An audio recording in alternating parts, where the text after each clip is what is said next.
morning. This course is on machining process and the topic of influence of machining parameters in determining the machining time. So the earlier classes we have seen that the construction of different engine lathe, which has an headstock with giving it power, and the chuck will have an holding the workpiece, and the tool and the cross slide will help you to move the tools, and other carriage and base and bed will support it, and also the tailstock will support the workpiece also. So the different kinds of lathes are available. One is there can be a watchmaker's lathe, which can be the smallest one, and it can be able to do and machining on a very tiny parts. And the engine lathes will be available in our machine shop, and the turret also available in our machine shop, where the turret lathe will have a multiple tools will be held in a turret, and indexing this one able to do a multiple process. And the size of the lathe is decided based on the size of the workpiece. Here you can see that the larger work part has been held in a very large lathe. You can see that it's a very huge lathe which are used to machine a crankshaft for a very large uh, engine. And you can see that here very carriage wheel itself has a carrier to move the tools, and a worker may stand in this and able to do it. So the inference is the size of the workpiece will decide the size of the machine tool we are going to use it. So the recent trend is going to be on the CNC lathe will be available, and which is going to be completely computer controlled, and try to load our coding and able to machine in better fashion than that of a conventional machines. So in general, the inputs will be of the machine tool, and you require a cutting tool, and the workpiece has to be operated in a proper setting, and with the support of work holding we are going to ensure this cutting process. So the machine tools may be decided based on the size and shape of our work part, and the cutting tool will be the required operation to be performed on the work part, and which has the nomenclature, material, and the hardness, even the finish and the coating it has to withstand at high forces sometime. And similarly the workpieces has to be with a material property, and its nature will decide which will affect on the machining process. So the machining process may be in a single point cutting or a multi-edge tool cutting maybe, and in case of our lathe is concerned, it's a single point cutting tool with the support of the cutting parameters has been properly set with the depth of cut, speed and feed, and also the working environment with the use of a coolant or lubricant, and oxygen and temperature effect may be considered during the operation. And this process will be supported with the work holders. It may be a fixer, jigs and chucks with the nature of the work part is concerned. So this will be reflected in terms of through the measurements, the cutting forces, the dimensions, and the surface finish, and the tool wear, and the deflection temperature can be measured, through which we can able to predict out what is the amount of the power is required, and the derived quantities such as the stress levels we can able to predict it from this measurement. So so many parameters will be involved in machining, and in particular the cutting parameters will play a major role here in the determination of machining time and the metal. In today's video, we will learn about how to predict forces acting on a cutting tool while it's undergoing a single point orthogonal cutting. So the basic question, why prediction of cutting force is so important? Because of these reasons. First, you have to determine how much power it is consumed while doing a cutting operation. And this is important because this will finally result in motor selection. And second point, if you want to design structure of the cutting machine, you should have clear idea about forces coming during cutting operation. So prediction of cutting force is important for design purpose also. Now the third and most important point, to maximize the productivity. If you know forces acting on a cutting tool, you can easily predict life of the tool. So you can obtain a balance between life of the tool and rate of cutting in order to obtain maximum productivity. Now we will get into more technical aspect of cutting operation. This is a tool which is performing a single point cutting operation over this cutting edge, and the tool moves in this direction. For an orthogonal cutting operation, this tool velocity and cutting edge will be perpendicular to each other. And this is a case we are analyzing in this lecture, orthogonal cutting operation. And a cutting force Fc should be there in order to overcome the resistance offered by the material during the cutting operation.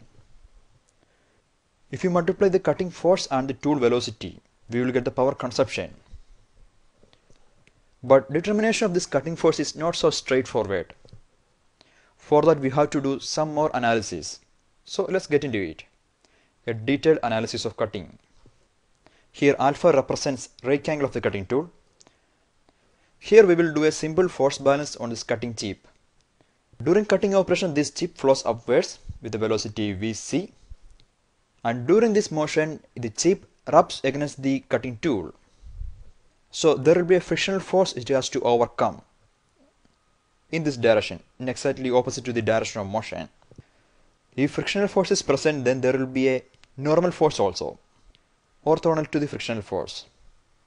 So the resultant force acting on the chip will be like this, as a sum of normal and frictional force. And you can determine the friction angle beta if you know the coefficient of friction between chip surface and cutting tool surface. So the resultant force R is acting on the chip on cutting tool side. And what are the other forces acting on the chip?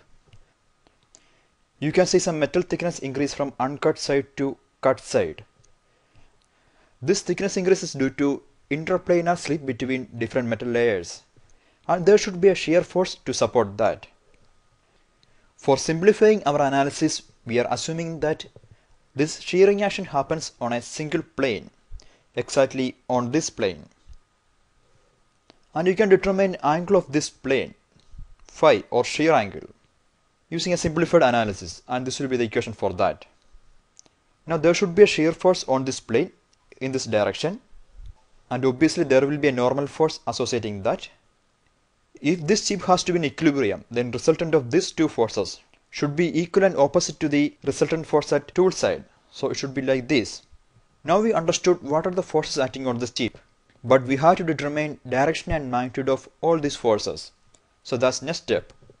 For that we will start from this resultant force side. For this force, obviously you don't know what's the magnitude of that, but you know what's the direction. You can prove that this is an angle alpha minus beta. So you draw a line which is in angle alpha minus beta with the horizontal, and on this line we will attach the shear force. Magnitude of the shear force can be determined in terms of shear strain rate and properties of material, and you already know angle of the shear force, so you will draw a line with a magnitude Fs and angle phi with the horizontal. It will be like this. Now draw a line which is perpendicular to the shear force. It means resultant force line over here. Now you can draw a circle assuming this length as diameter of the circle. So this is it. And this circle will be known as the merchant circle. So this right angle triangle in the merchant circle represents the following forces: shear force, the normal force, and the resultant force R. Now back to the basic question, how to determine the cutting force Fc. We know cutting force is parallel to the tool motion, so what we have to do, we will just mark a parallel line over here, like this. So this will be the magnitude of cutting force. If you draw one more line orthogonal to the cutting force, that will be known as thrust force. So the resultant force at the tool side can also be represented as a summation of cutting force Fc and the thrust force Ft. Thrust force Ft physically means there is a force which is orthogonal to the tool direction, and the thrust force is a critical parameter while doing tool design. That is all about shear plane cutting force analysis. So the last classes we have seen that the effect of the cutting speed on the forces, and each one these three parameters are the major one which will be influencing all the variations in the forces involved. Henceforth is going to be the stresses, and thereby we will be able to decide what is the power required for this machining process. So the irregular machining will be resulted with the surfaces like this, and which is maybe a resultant of the vibrational resonance of entire machine system or the workpiece cutter alone, which causes a poor surface finish and fast tool wear, and noise may be affected. This will be a major influencing factors will be the stiffness of the workpiece, how it has been held, and what is the nature of a cutter is going to be, and the machine cutting parameters such as speed, feed, and depth of cut. Sometimes the cutter geometry may also plays a major role in these, like our rake angle and clearance angle. That is improper selection of angles, or sometimes tool wear. The solution will be we are supposed to control over the cutting parameters, especially the speed, and you are supposed to increase the stiffness to have an effective quality machining to enable. So the cutting geometry as well as the shape of the uh, contact point plays a major role.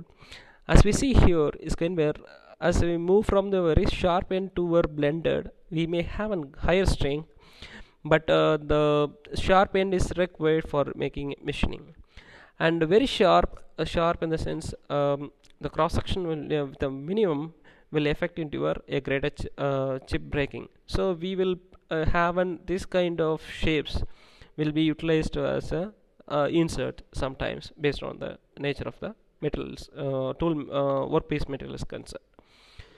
So indirectly these all the things will affect on the total cost of during the machining. So on the changes on the speed or any cutting parameters will have an influence on the total cost of the component itself. So today this video will present that to know that what are the process parameters will be involved in during this machining. So the spindle speed, and another thing is going to be the feed and the depth of cut will be the major component which will be mutually perpendicular to each other. So cutting velocity always expressed as a meters per second, and it's important to use a correct speed for a given material to get a desired surface finish.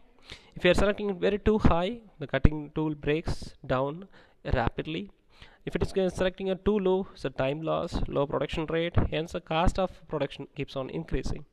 So that requires a proper selection of cutting speed of the material, and the diameter of the work must be known to for this. So proper spindle setting will be a simple division or ratios between the cutting velocity in terms of meter per minute with the circumference of a work part. And this photo represents that different cutting conditions in respect to this is concerned. It's going to be variation of cutting velocity and how it has been influenced. So higher the speed, you get a better finish, and lower cutting speed will have a rough cutting will be, and the rough surfaces you may end up. So as the speed increases, surface finish increases. The next component is going to be a feed, and the distance of the cutting tool advances along the length of workpiece for every revolution of the spindle. Feed of the lathe depend on the speed of the lead screw or the feed screw it has, and the speed of the feed rod controlled by the changing the gears, the quick change gearbox available in the machine tool. And feed will be a simple representation. Here is a direction along this way the length of cut or length of the workpiece for a turning process is concerned. So the feed is the distance of the tool distance the tool advances for every rotation of the work part. So here we have two terminology, that is a feed and a feed rate.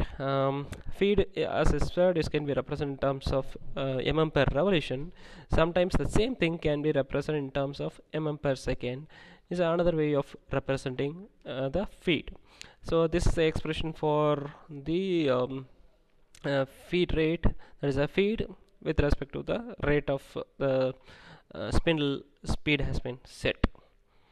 and this has a greater influence in surface finish. That is the ultimate aim of this machining is concerned. So this is an empirical relation that the effect of feed as well as the nose radius of the cutter or a cutting tool is concerned. So this will be a major parameters that will be influencing the surface roughness. Hence, the feed is supposed to be properly controlled for getting a better surface finish. So we have two kinds of cutting conditions. That is a rough and finish cut. That is roughing cut is going to be a which is required for excessive material to be removed off quickly. For initial cuts with a higher depth of feed rate, that is a coarse feed will be at 0.25 to 0.4 mm will be desirable, and the finishing cut it has to bring the diameter to size, produces a good surface finish with a 0.07 to 0.01812. So this represents the effect of feed in terms of the changing in the feed values. So as you have the lower the feed, surface finish will be better in this aspect.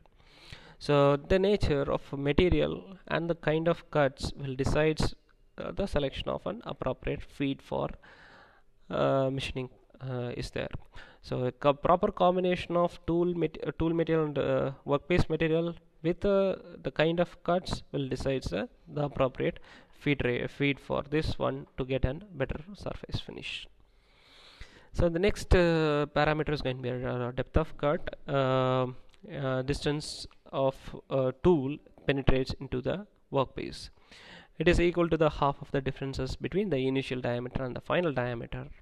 And in general, that will be one roughing, one finishing is going to be considered. Then the roughing will have a very larger depth of cut, and the finishing will have a very minimum depth of cut. So this is the arrangement in which the side view of this cutting, where is this is going to be a machined diameter and it's going to be a parent diameter. The difference between these two, difference between 2.5 of it will be the depth of cut.